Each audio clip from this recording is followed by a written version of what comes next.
Bem-vindos ao Observatório da Imprensa. Nesta edição, vamos tratar da violência que assombra o nosso cotidiano, dos escândalos da corrupção à impunidade. E para falar do assunto, convidamos um trio de jornalistas que acompanha os fatos diariamente. O colunista da Folha, Luiz Fernando Viana, o editor-chefe do Grupo Lance, Luiz Fernando Gomes, e o colunista do Dia, Fernando Molica. Veja agora o que foi destaque na mídia esta semana.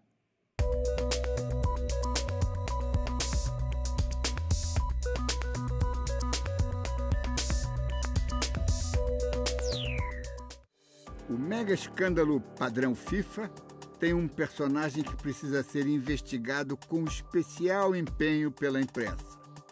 Não é cartola, porém tem mais poder do que muitos cartolas. Já foi chamado de Midas, porque todos os seus negócios esportivos se convertem em ouro. Trata-se do famoso J. Auila, José Auila, ex-jornalista esportivo, ex-proprietário da Trafic, o gigante do marketing esportivo, e agora dono de uma rede de TVs todas afiliadas da Globo no rico interior de São Paulo. Para não ser preso, Auila foi o primeiro a delatar tudo o que sabe a respeito do escândalo. Em apenas 1 hora de depoimento numa delegacia do Brooklyn, em Nova York, derrubou toda a cúpula do futebol mundial. Por enquanto está livre. Já devolveu 150 milhões de dólares, mas esse é considerado apenas um pequeno adiantamento. Desta vez, todos os veículos do Grupo Globo estão mostrando a mesma disposição em noticiar o mega escândalo FIFA-CBF, sem nada a omitir.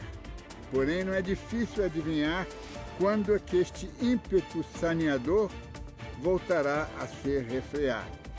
Convém não esquecer que o Grupo Global é o maior empregador da mídia esportiva brasileira e, além disso, costuma ser extremamente vingativo.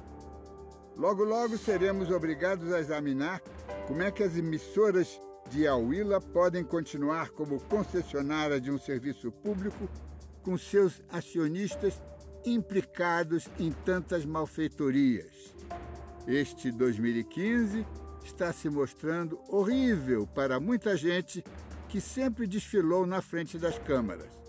Agora está ficando pavoroso até para os que estão atrás das câmeras. Os veículos impressos estão ficando cada vez mais parecidos com os veículos digitais e o jornalismo que produzem é igualmente ligeiro, mal apurado, mal escrito.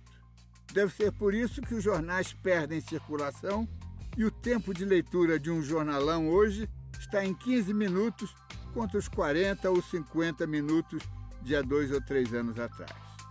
As empresas de jornalismo perderam a capacidade de inovar e de arriscar. Por essa razão, a tarefa de experimentar novos modelos passou para as mãos de jornalistas. Uma dessas experiências é o site Brio, isto mesmo, B-R-I-O, Brio, onde você compra através do cartão de crédito a reportagem que nenhum jornal ou revista conseguiu produzir, a análise que ninguém ousou fazer, ou a crônica que só um novo Nelson Rodrigues conseguiria escrever. A receita é automaticamente repartida entre o autor e o site, 55% para o jornalista e 45% para o Brio. O primeiro produto oferecido é a sensacional reportagem de Matheus Leitão, intitulada A Espera, que levou 15 anos para ser apurada e onde o repórter revela o nome do delator que levou os seus pais, os jornalistas Miriam Leitão e Marcelo Neto, à prisão em quartéis durante a ditadura militar. Ele foi barbaramente torturado. Não teve escolha, admite o repórter. A matéria foi publicada de forma resumida na imprensa. O texto integral só pode ser adquirido no site Brio. Vale a pena fazer a experiência. O que é mais apavorante? pivetes esfaqueando ciclistas na rua, políticos locupletando-se com propinas, assaltando o erário público, ou o escândalo padrão FIFA, que acaba de alcançar o chefão Blatter e desmoraliza a religião do futebol em todo o mundo. O que é mais apavorante? A impunidade generalizada, a pizza institucionalizada, a complacência com a corrupção ou a incapacidade para perceber que crimes hediondos tiram vidas, mas também produzem miséria, doença e degradação moral de populações inteiras. Apavorante é constatar que as chacinas são noticiadas nas páginas policiais, os escândalos do futebol são despachados para os cadernos de esporte e a roubalheira dos altos escalões confinada nas páginas de política e de opinião. O Estado corrupto é um Estado cúmplice da violência.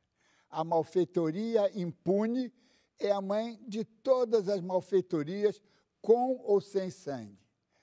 Ao transigir com a corrupção, estamos colocando facas nas mãos de milhares de cidadãos. Esta visão macro, integral da delinquência e dos delinquentes precisa ser captada e assimilada por nossa mídia. Só assim deixaremos de ser qualificados como o país que se mata ou a sociedade que se suicida. A FIFA na mira do FBI. A investigação da Polícia Federal dos Estados Unidos levou para a prisão 7 dirigentes da entidade máxima do futebol mundial, todos acusados de corrupção, fraudes e lavagem de dinheiro. No meio da crise, o presidente Joseph Blatter foi reeleito para o 5º mandato, mas não resistiu à pressão e renunciou 4 dias depois. O suíço, de 79 anos, diz que vai ficar no cargo até a realização da nova eleição e admitiu que a FIFA precisa de uma grande reestruturação. Ce mandat n'a pas le soutien de l'intégralité du monde du football, et j'entends par là des supporters, des joueurs, des clubs, de tous ceux qui vivent, qui respirent et aiment le football autant que nous tous à la FIFA. C'est pourquoi je remettrai mon mandat à disposition lors d'un congrès électif extraordinaire. Entre os presos está o ex-presidente da CBF, José Maria Marim. Segundo o FBI, ele teria recebido uma propina de 20 milhões de reais para favorecer uma empresa que comprou os direitos de transmissão de 3 edições da Copa América. A Polícia Federal Brasileira também está investigando os contratos da CBF. É a corrupção manchando o esporte mais popular do mundo. É impossível renunciar. Não vou renunciar porque não tem nada a ver com isso. Enfrentar a corrupção e a impunidade é o caminho para reduzir também a violência e modificar uma triste estatística. Segundo a organização não governamental Human Rights Watch, 50 mil pessoas são assassinadas por ano no Brasil. Foi o que aconteceu com o médico Jaime Gold, na Lagoa Rodrigo de Freitas, no Rio de Janeiro. As imagens mostram o momento em que ele foi socorrido, logo depois de ser esfaqueado durante um assalto. Tudo foi gravado por uma pessoa que passava pelo local do crime. Rapidamente, o material já estava na internet e nas televisões. O caso também foi notícia nos principais jornais impressos do Brasil e do exterior. A cobertura da morte do médico ganhou esse destaque todo e até ganharia, né, normalmente porque é um ponto turístico, isso já automaticamente já faz uma diferença mesmo, né? Mas a ênfase que o Globo deu, falou da tragédia anunciada que choca o Rio, foi o único destaque que se deu na primeira página, enquanto que as 2 mortes de 2 garotos, né, um garoto e um rapaz, no Morro do Dendê, lá na Ilha do Governador, que foi uma ação policial, né, da Polícia Civil e que acabou resultando na morte dessas 2 pessoas, praticamente não recebeu o destaque. Enquanto que o Extra dizia, é um crime bárbaro que aconteceu, né, um crime bárbaro choca o Rio, né, na Lagoa, mas não nos esqueçamos dos dois mortos no Dendê. E no dia seguinte, na sexta-feira, a mesma coisa. O Globo dá um destaque ao menino que foi preso, ao suspeito, né, de matar o médico, e o Extra, pelo contrário, ele dá destaque às 2 tragédias antes da tragédia, que é sem família, sem escola. Ou seja, isso escancarado na capa, mostrando a trajetória do garoto. Um menor de 16 anos, que já foi apreendido 15 vezes pela polícia, foi acusado de matar o médico e teve a imagem divulgada em redes sociais. A meu ver, houve uma precipitação da polícia também na apuração e na apresentação desse acusado. Essa divulgação prematura das imagens, da história, da exposição da própria mãe, da família desse menino, quer dizer, ele é claramente já identificado e provocou um processo que tem se multiplicado, que é esse julgamento sumário nas redes sociais. Então, a responsabilidade da imprensa, num momento tão de ânimos, né, e de ódio muito inflamados, acirrados na sociedade, é redobrada, porque nós não podemos nos tornar cúmplices de crimes que venham a ser cometidos. Na semana seguinte, um outro menor foi apreendido e confessou o crime. Ele também já foi internado em instituições de menores infratores, onde cumpriu medidas socioeducativas. A notícia serviu de munição para quem defende a redução da maioridade penal. Eu sou a favor da redução da maioridade penal porque o jovem de 16 anos, hoje em dia, é muito diferente do jovem de 16 anos na época que a lei que determinou a maioridade penal foi promulgada. Eu acho que é uma das formas e reduzindo, creio eu, que vai fazer os outros avaliar, se eu for fazer isso, vai acontecer o mesmo comigo. Tem que investir nas comunidades, porque esses jovens são de comunidades, e investir na educação, na atividades que tirem eles das ruas. A redução da maioridade penal já foi aprovada pela Comissão de Constituição e Justiça da Câmara e agora está sendo debatida pelos deputados em uma comissão especial. Se você comparar, por exemplo, com o caso do Índio Galdino, né, que foi também brutal e muito conhecido, tinha um menor de idade envolvido, mas eram todos gente de classe média ou alta até, né? Foi um escândalo, foi uma atitude totalmente condenada pela mídia de uma maneira geral, mas ninguém naquele momento falou em redução da maioridade penal. Outro projeto que voltou a ser debatido na Câmara dos Deputados foi a criminalização do porte de armas brancas, como facas, canivetes e estiletes. A proposta, apresentada há 11 anos, estava engavetada, mas agora deve ser colocada em votação. Por si só, portar uma faca, realmente é muito difícil você tipificar isso como um crime, porque se você não tem outros antecedentes, ou se você não está, enfim, preso por alguma agressão com essa faca, todo mundo, enfim, todos temos que ter facas, né? Não necessariamente para praticar crimes, né? Mas, enfim, faca acho que é muito sutil. Uma lei que criminaliza o porte de facas pode nos trazer problemas posteriores de como a gente vai executar.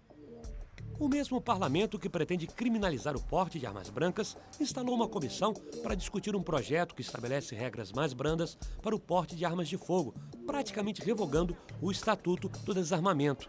Se a lei entrar em vigor, qualquer pessoa com mais de 21 anos de idade, sem antecedentes criminais, que não esteja sendo investigada pela polícia e que tenha feito um curso para manusear armas de fogo, poderá pedir o porte e andar armada nas ruas. Pelas regras atuais, o porte só é concedido para quem tem mais de 25 anos e a Polícia Federal tem o poder de veto, o que acabaria com a nova lei. Não resta dúvida que existe um interesse comercial, porque a arma ainda é um comércio, uma economia que gira em torno disso. Nós temos fábricas importantes no país que, para o seu mercado interno, que foi diminuído do Estatuto, mas também para o mercado externo. Nós temos grandes fábricas no país, então significa que existe uma indústria e representantes dessa indústria que estão no nosso Congresso Nacional. O que tem que se pensar é o seguinte: até que ponto, né, a flexibilização do Estatuto traria benefício para a sociedade? Eu acredito que a criminalização da arma branca, sim. A flexibilização do acesso à arma de fogo, eu tenho minhas dúvidas.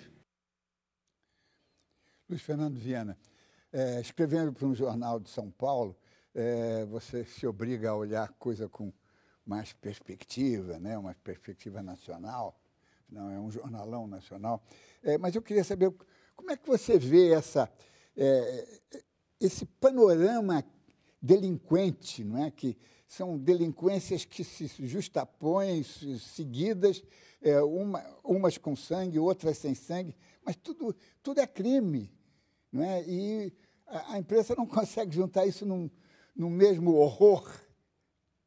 É difícil porque a gente também está cada vez mais correndo atrás do tempo, por aquela coisa que a reportagem falou, que a internet faz com que tudo aconteça muito rápido e a imprensa, impressa, com perdão pelo pleonasmo, vai atrás tentando manter a mesma velocidade, o que é impossível. A vantagem, como você disse, de você estar numa coluna, e às vezes até num jornal fora dos acontecimentos, do Rio, no caso, é que você consegue tentar dar uma olhada um pouco mais acima. E eu acho que o olhar que a gente pode fazer é exatamente tentar apontar que a violência não se dá no varejo do dia a dia. Então, o rapaz supostamente esfaqueou o outro, então vamos todos condená-lo e, a partir daí, mudar a legislação, mudar tudo a partir de um fato isolado. Quer dizer, nós sabemos que a violência no Brasil não é exatamente algo novo, né? Quer dizer, tem mais de 500 anos, somos quatro séculos de escravidão, uma escravidão que não exatamente acabou, porque a gente vê o racismo que continua, né? Todo o segregacionismo que continua.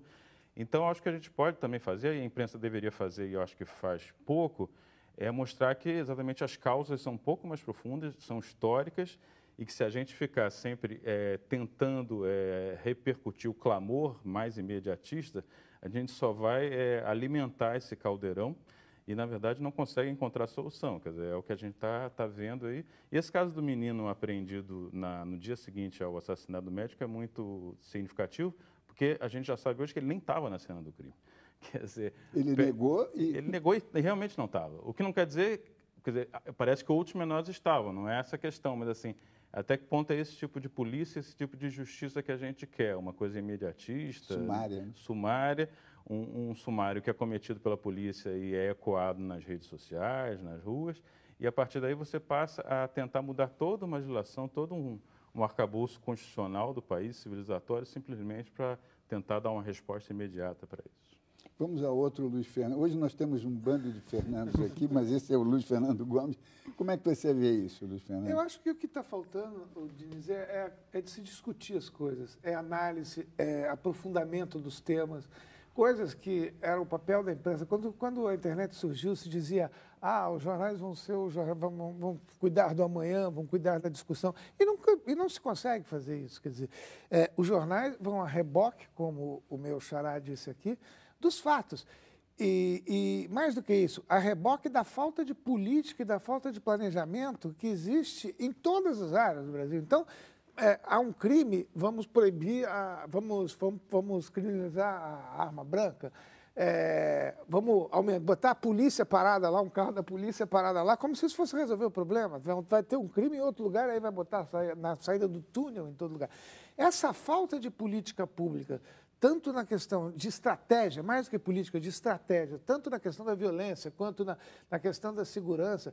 O Congresso é um exemplo disso. Isso é patético, os caras discutirem de um lado o assassinato, desculpa a liberdade, do Estatuto do Desarmamento e, ao mesmo tempo, a criminalização da arma branca. O cara quer discutir penas para corrupção num antro de corruptos, quer dizer, num lugar onde a corrupção está... Impera. Essas contradições é que não são suficientemente exploradas ou suficientemente discutidas na imprensa. Quer dizer, esse é um papel que, infelizmente, cada vez mais a gente faz menos. Fernando, Molica, como é que você vê essa... o Luiz Fernando falou em contradições, eu falo em ambiguidades, não é? Porque, por exemplo, o presidente do Poder Legislativo, o chefe do Poder Legislativo, que é o Renan Calheiros, ele está implicado na Operação Lava Jato. Isso não quer dizer que ele seja réu, ele foi acusado, né? E o outro, o Cunha, que também é uma espécie de vice-rei do Brasil hoje, também está na mesma situação.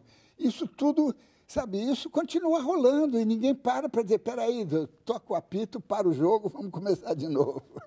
Tem um negócio, você falou em alguns conceitos, eu vou colocar mais um, que é o oportunismo.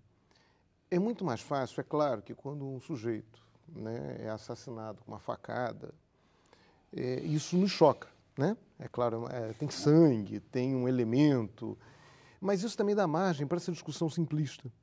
Não, então vamos punir. Quer dizer, o Estatuto da Criança e do Adolescente já oferece elementos para que se puna, para que, enfim, a tal da reeducação, medidas socioeducativas, já existe isso. Mas é muito mais fácil você centrifugar. O grande problema do Brasil são as pessoas jovens com menos de 18 anos que não são passíveis de punição pelo Código Penal. O grande problema do Brasil são as armas brancas. O grande problema é que os bandidos estão armados e os cidadãos não podem, aquele chavão. Os bandidos estão armados, o cidadão de bem não está armado. E aí, de um modo geral, esse discurso é feito, não estou generalizando, mas muitas vezes, digamos, algumas vezes, esse discurso é feito por pessoas que cometem crimes piores. É exatamente então, isso. Essas pessoas cometem crimes muito mais graves quando você tem grandes escândalos, e os grandes escândalos normalmente são cometidos por maiores de idade, né? Você não vê nem no Petrolão, Transalão lá de São Paulo, Mensalão, você não ouve falar que ninguém é menor de 18 anos. Né? E esses caras, quando você rouba 100 milhões, 200, 300, esse dinheiro faz falta. Né? Então, tem um certo oportunismo. Né? É claro que para a população comum, que acha, todo político é ladrão mesmo, não, tem que punir aquele. Claro, o menino lá, os jovens que mataram médicos têm que ser punidos de acordo com a lei vigente. Mas a gente tem que ter muito cuidado para não cair numa histeria que visa apenas uma visão oportunista. Aí ressuscita-se agora a ideia aí fala-se até em plebiscito para discutir a maioridade penal. Se for por aí, a gente pode se botar... Vai que alguém põe no plebiscito, por exemplo, pena de morte para político corrupto. Passa, não passa? Então é bom que os senhores deputados... Para isso, ontem eu conversei com um deputado que falou, olha, se botar no plebiscito fechamento do Congresso Nacional, é capaz disso ganhar. E a gente não quer isso. A gente quer que melhore o Congresso Nacional. Então a gente tem que ter muito cuidado com essas soluções mágicas, essas soluções oportunistas. Simplistas que muitas vezes são lançadas, é meio cortina de fumaça. Você lança uma cortina de fumaça, se cadeia resolvesse, se apenas cadeia resolvesse a questão do crime, o Brasil seria um país extremamente seguro. Tem gente presa à beça, e não é por aí. Vamos fazer uma pequena pausa e o Observatório da Imprensa volta daqui a pouco.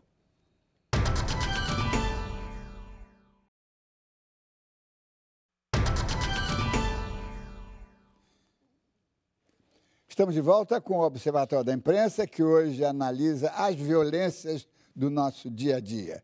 Para as mulheres, o medo de agressões provocou mudanças muito fortes no seu comportamento.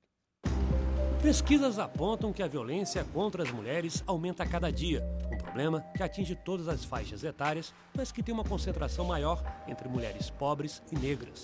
A cada ano, cerca de 5.600 mulheres são assassinadas no Brasil, segundo dados do IPEA, o Instituto de Pesquisa Econômica Aplicada. Eu acho que a gente combina, no que diz respeito à violência contra a mulher, um ambiente muito machista, uma sociedade patriarcal que ainda hoje vê a mulher como patrimônio, né, das famílias, patrimônio masculino, uma tolerância à violência, seja verbal, que é como começa, seja física, chegando ao homicídio. Os abusos sexuais também registram índices alarmantes. Um levantamento do Ministério da Saúde revelou que os hospitais públicos brasileiros recebem a cada hora 2 mulheres vítimas de violência sexual. Na maioria das vezes, os agressores são os maridos, namorados, parentes ou pessoas próximas. Foi o que aconteceu com uma menina de 12 anos em São Paulo. Ela foi estuprada no banheiro de uma escola pública por 3 alunos que estudavam no mesmo colégio. A gente vê isso tanto nas estatísticas de estupros, são estimados 50 mil casos por ano, e podem ser muito mais, porque as notificações são muito menores do que o número de casos. Né? As mulheres têm claramente uma intimidação ao prestar queixa, procurar a autoridade policial e o serviço médico para prestar queixas de estupro. Uma pesquisa comprovou que mulheres jovens que moram nas periferias têm medo de sair às ruas. 90% das meninas que responderam ao questionário afirmam que já deixaram de fazer alguma coisa por medo da violência, especificamente por serem mulheres. Essa menina, ela vê o espaço público como um lugar inseguro, um lugar em que ela não é respeitada. Então ela vai mudar a vida dela, ela vai mudar a rotina, as atitudes dela para evitar esse tipo de episódio. E isso é muito grave, isso mostra que a gente está afetando a vida dessas meninas, o desenvolvimento delas. Viana, Luiz Fernando Viana, Não, esse problema, por exemplo, não está nas primeiras páginas, não está nos jornais, porque é uma violência contra a mulher cotidiana, diária, não é? Agora, ele está, eu acho, está afetando o desenvolvimento do país, não é? Porque a contribuição da mulher fica restrita, ela não pode sair à rua, ela não pode... Como é que você situa isso, esse pequeno crime, não é? Nesse panorama de violências? Nem é tão pequeno, né? Pois é, não, eu botei aspas. Exatamente. Como a Flávia Oliveira falou, quer dizer, nós ainda temos resquícios muito fortes de uma sociedade, né, patriarcal, então as mulheres são, por mais que tenham avançado em vários quesitos, continuam sendo muito vulneráveis a esse tipo de violência. E aí, abrindo um pouco o campo, quer dizer, também os gays, também outros segmentos, porque continua se achando que só uma determinada casta, vamos dizer assim, não só no sentido de homens, como também de determinada classe social, é que podem mandar exatamente no país.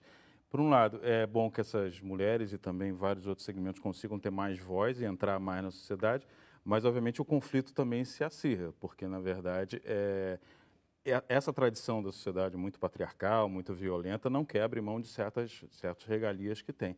Então, hoje, isso se dá de uma maneira muito mais violenta, e é uma pena, nesse momento, que, digamos, o Congresso Nacional, que deveria ser um lugar moderador e um lugar, por si só, de civilizador, ele, na verdade, está sendo, nesse momento, obscurantista, né? Através das questões da violência, como o Estatuto de Desarmamento, que ele está revogando, mas não avançando na criminalização da homofobia, criando vários empecilhos para que a gente se torne exatamente uma sociedade mais civilizada. Isso, nesse ponto do país, né, século XXI, é um tremendo retrocesso geral para nós.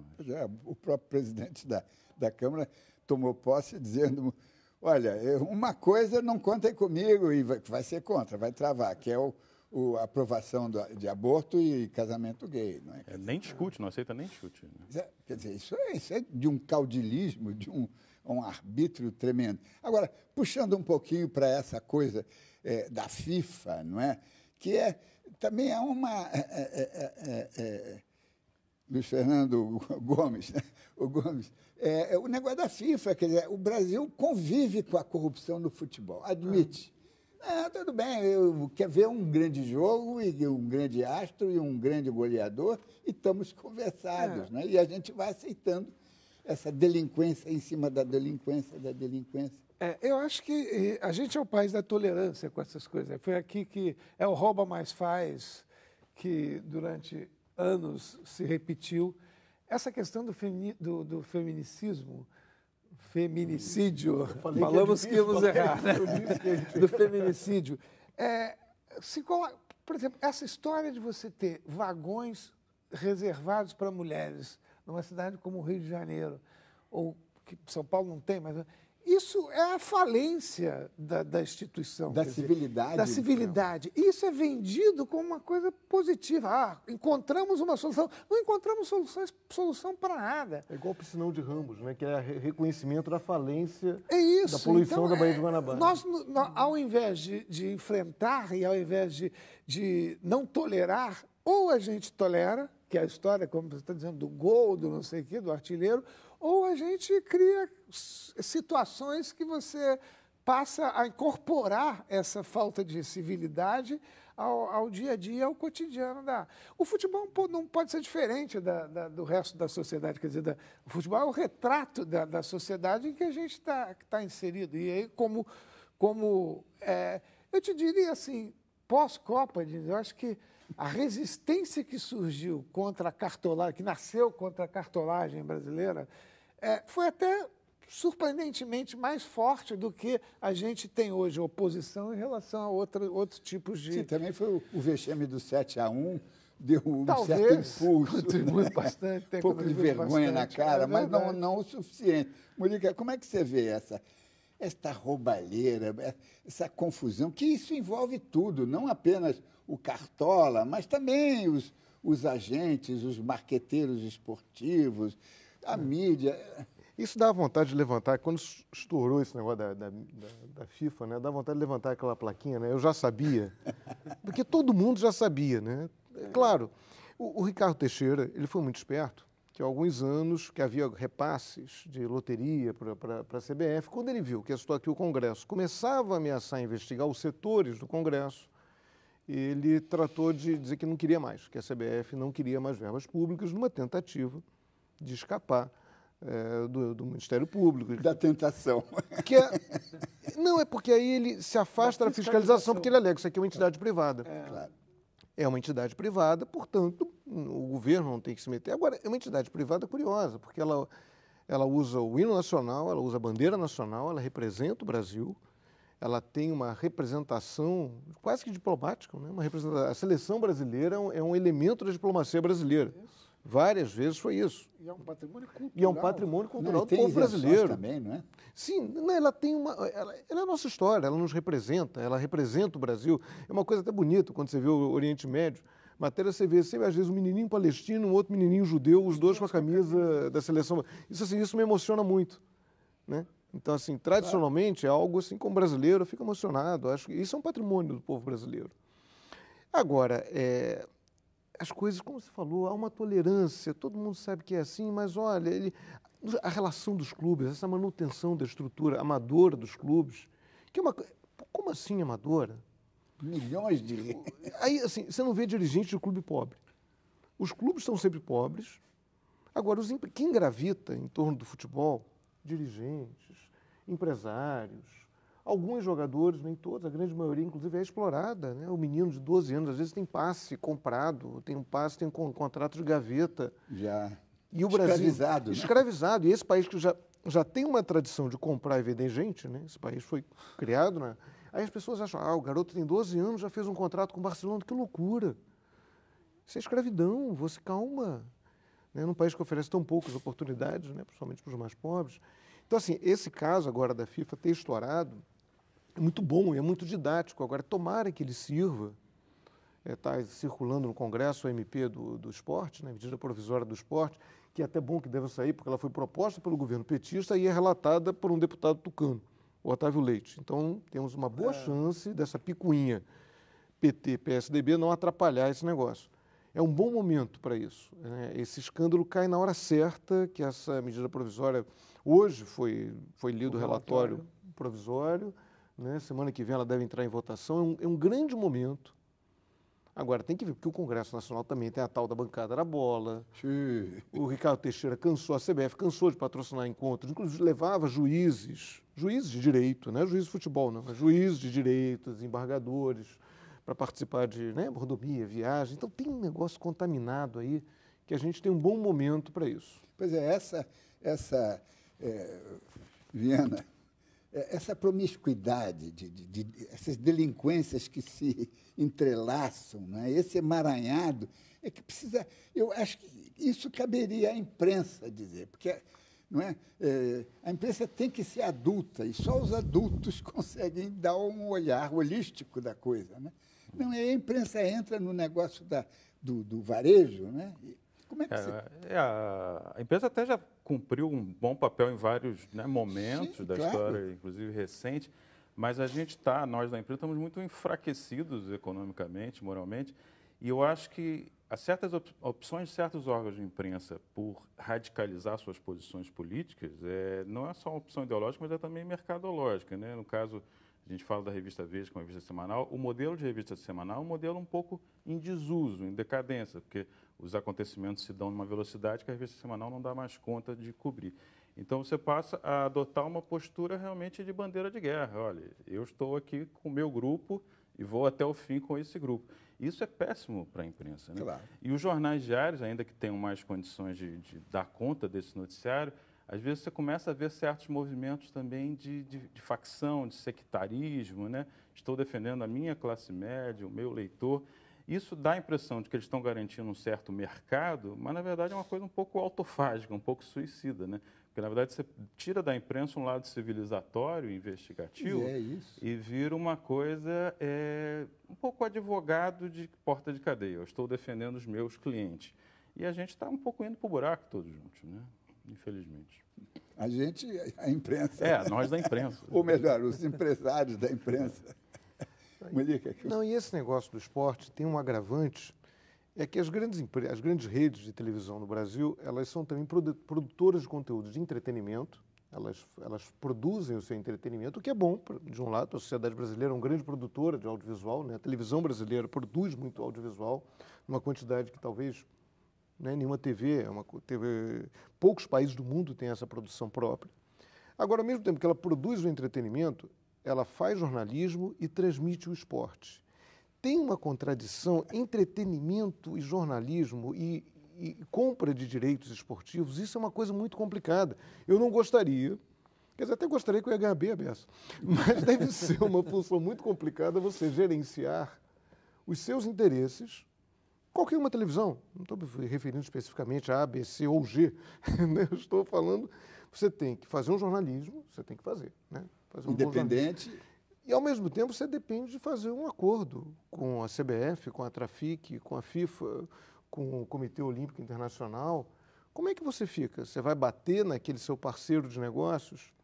É uma situação muito delicada, né? É uma situação extremamente delicada e, de um modo geral, o jornalismo sai perdendo. Claro, porque sempre. Enfim, o modelo é esse, não é ilegal, né? Os caras podem fazer isso, né? Isso é permitido pela legislação brasileira, não é nada ilegal, mas gera um conflito muito complicado. É um conflito de interesses extremamente complicado, no momento em que você tem que fazer jornalismo, mas você é sócio daquele evento. E aí? Mas eu concordo com o que você está dizendo, mas eu acho que depende muito também do modelo que se institucionaliza, que esse processo se institucionaliza. Você tem exemplos, por exemplo, a BBC é detentora de direitos de transmissão de competições internacionais e faz um jornalismo acima de qualquer suspeita. As redes americanas, que também têm os direitos das competições americanas, do beisebol, do basquete, também fazem. Eu acho que a gente... o problema é que aqui a gente adotou um modelo, vamos dizer, unificado de gestão desta área esportiva. A gente, ao mesmo tempo, a gente faz jornalismo, compra direito e cuida do entretenimento, num modelo muito único. Às vezes, as mesmas pessoas fazem essa negociação, e aí realmente é complicado. Que papel exerce essa pessoa? Quer dizer, essa pessoa é um jornalista, essa pessoa é um empresário, essa pessoa é um negociador, é um intermediário, é um agente. Essa mistura é que eu acho que é a grande perigosa de pessoas. Mas temos algumas coisas para falar no próximo bloco. Fazemos um intervalo e voltamos daqui a pouco.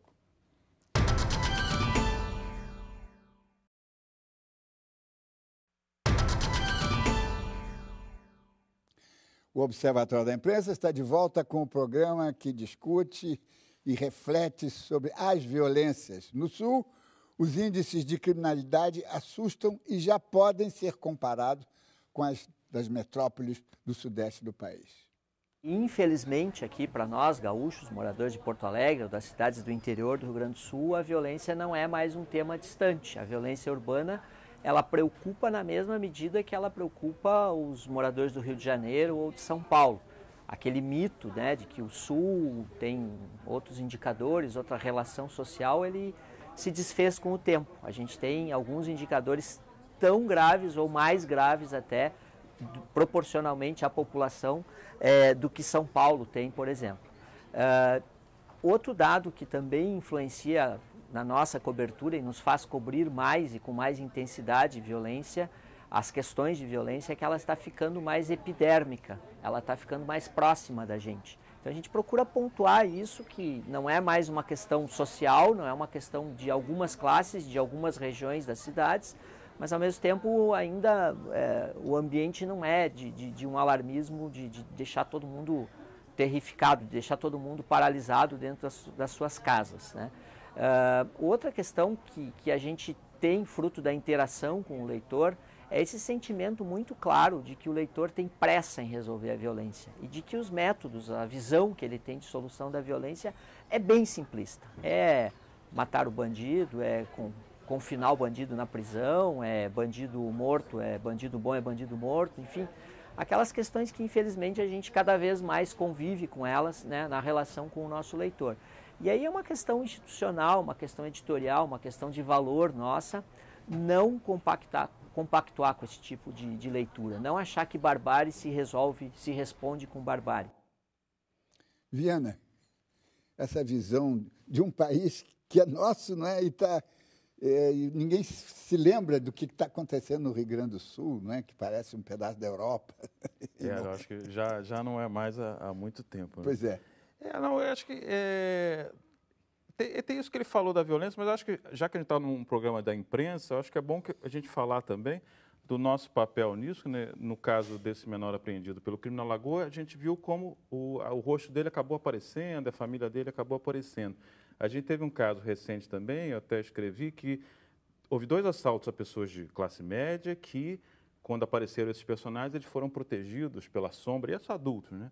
E quando um rapaz pobre foi atingido por um policial militar no peito e foi denunciar, ele foi mostrado com o rosto no jornal. Quer dizer, o que há também nessa violência é uma certa hierarquização, umas vidas valem mais, umas vidas valem menos, e a imprensa tem esse papel. Quer dizer, o que o Nilson estava falando é importante no sentido de entender que barbárie não se responde com barbárie, e a imprensa é isso. Um papel da imprensa é exatamente estabelecer critérios claros e universais, uniformes, para não dar vazão a determinados sentimentos de vingança para um criminoso, para um suposto culpado, enquanto outros merecem outros tratamentos. Pois é, porque também as redações estão numa troca de geração e digamos, as convenções humanísticas de uma geração, de repente, chega aí uma demissão coletiva, todos os mais velhos caem fora, entra uma garotada que aí vai levar 10 anos para aprender. No Nordeste, o Diário de Pernambuco mostra a cobertura diferenciada de casos que desrespeitam os direitos humanos. A cobertura é a questão da invisibilidade das pessoas que nos cercam. No ano passado, fizemos uma matéria relacionada aos meninos que costumam pintar os cabelos durante o carnaval. E a gente abordou um pouco como essas crianças e adolescentes eram criminalizadas pela polícia e pela própria sociedade, simplesmente pelo fato de pintar os cabelos. A gente mostrou sobre um outro aspecto, como é que eles podem ser vistos apenas como crianças, adolescentes e estudantes, não como criminosos. E outra cobertura que foi interessante foi a questão da invisibilidade das mulheres caranguejo. São mulheres prostitutas que atuam num mangue do Recife, aqui no bairro de Santa Amaro. E essas mulheres trocam o corpo pelo crack. Também mostramos a questão, este ano, de Bia, uma menina que é lésbica, é negra, e que ela passou por um estupro e hoje cria esse filho, e também passou por unidades da FUNASE. Nessas unidades ela foi recuperada, né, e hoje ela trabalha na Prefeitura do Recife.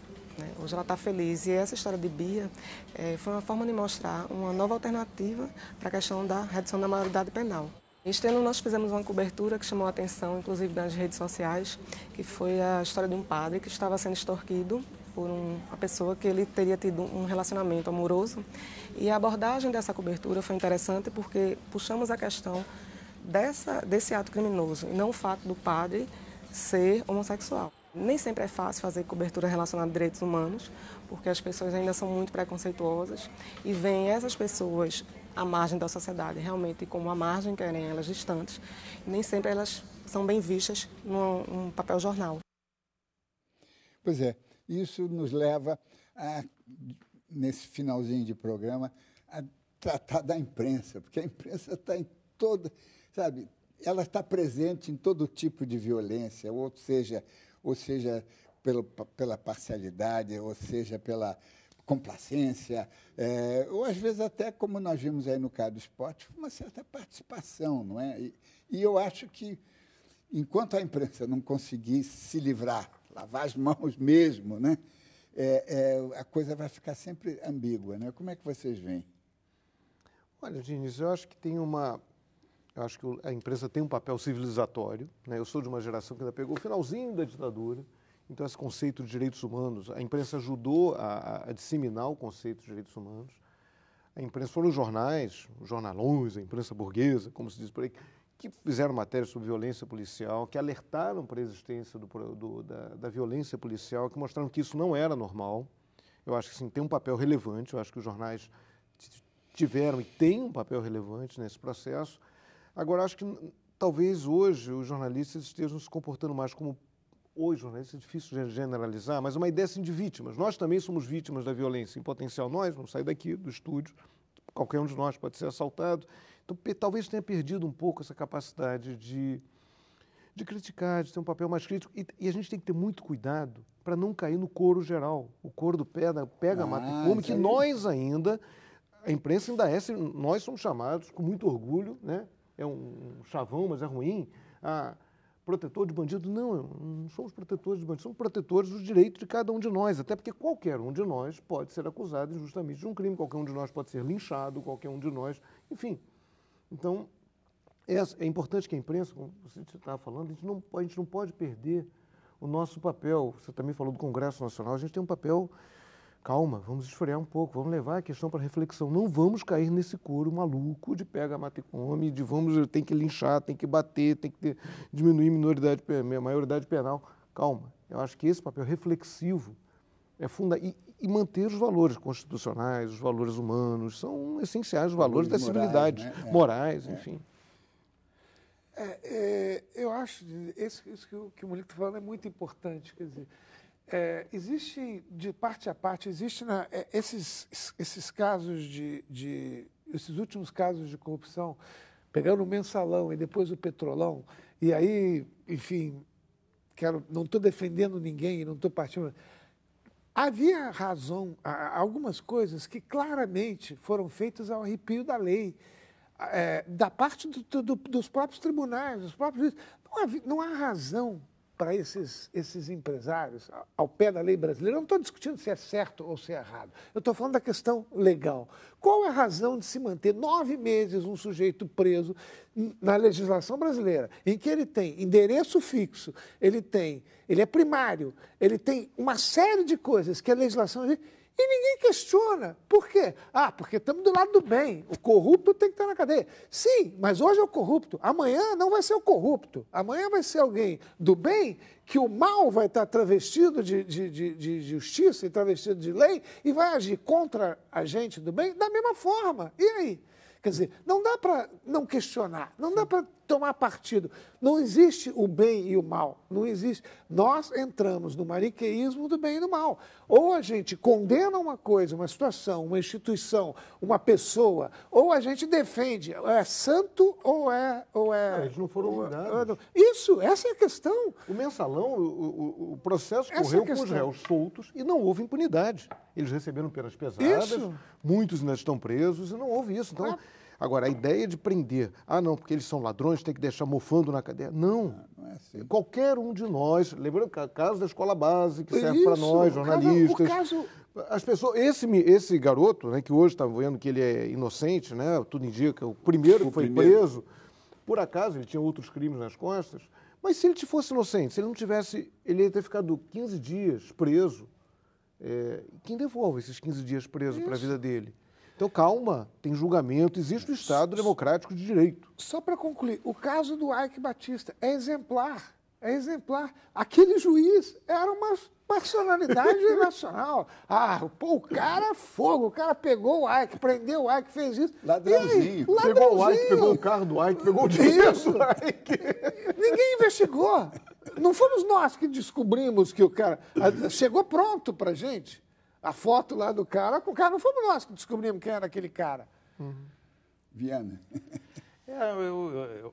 A gente está falando, por exemplo, de justiça e a gente está vendo que a justiça, né, o Supremo, tem tentado fazer, na verdade, iniciativas, inclusive, de aumentar vencimentos e coisas horríveis. Então, na verdade, como ele falou, não tem bem nem mal, mas aí, para a gente da imprensa, eu acho que é importante exatamente imaginar que não tem ninguém no altar, né? Nem o juiz sagrado, nem o juiz que pune maravilhosamente bem, e a gente tem que estar sempre investigando. E aí, nesse caso, a gente estava conversando sobre o esporte, é muito significativo que alguns homens de imprensa, né, o J. Ávila, o Willa, ou mesmo o Kleber Leite, embora o caso dele ainda ninguém sabe a relação, estejam envolvidos nisso, né? Porque nós da imprensa, digamos assim, aí eu estou generalizando, passamos do ponto, atravessamos a fronteira várias vezes e fomos fazer negócios e nos aproximamos das fontes de uma maneira um pouco exagerada. Então, acho que também é uma reflexão que a gente sempre precisa fazer. Para a gente se manter longe desse poder. Sobretudo do poder do abraço, né? Porque essa coisa do abraço é terrível. Né? Tem um pessoal que abraça. Aos amigos tudo, aos inimigos alheios. É muito sedutor, o poder é sempre muito sedutor, né? A gente tem que ter muito cuidado com isso. A capacidade de sedução do poder, não só por dinheiro, às vezes pela simpatia, às vezes por demonstrar, fazer com que nós, jornalistas, que nós nos sintamos mais importantes. Aquilo é besteira. Mas nessa história do esporte, só para concluir, eu acho que a imprensa a mídia, né, tem uma participação que precisa ser reexaminada, não é? Sem rancores, sem revanchismos, mas tem coisas erradas, não é? A Willa tem quatro concessões de televisão, não é? E ele é um concessionário de um serviço público, mas ele está na cadeia. Tem alguma coisa errada nisso, né? Nós temos que discutir, inclusive, essa coisa das concessões. Quem é que merece uma concessão? Alguém que está na cadeia? Mas chegamos ao final desta edição.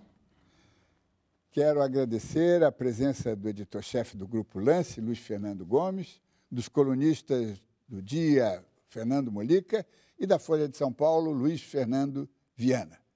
Se conseguirmos passar a ideia de que o Estado corrupto é um Estado violento e o Estado violento é um Estado corrupto, demos um grande passo no repúdio a todas as malfeitorias e a todos os malfeitores.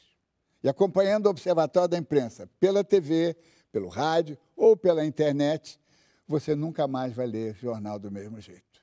Uma boa noite.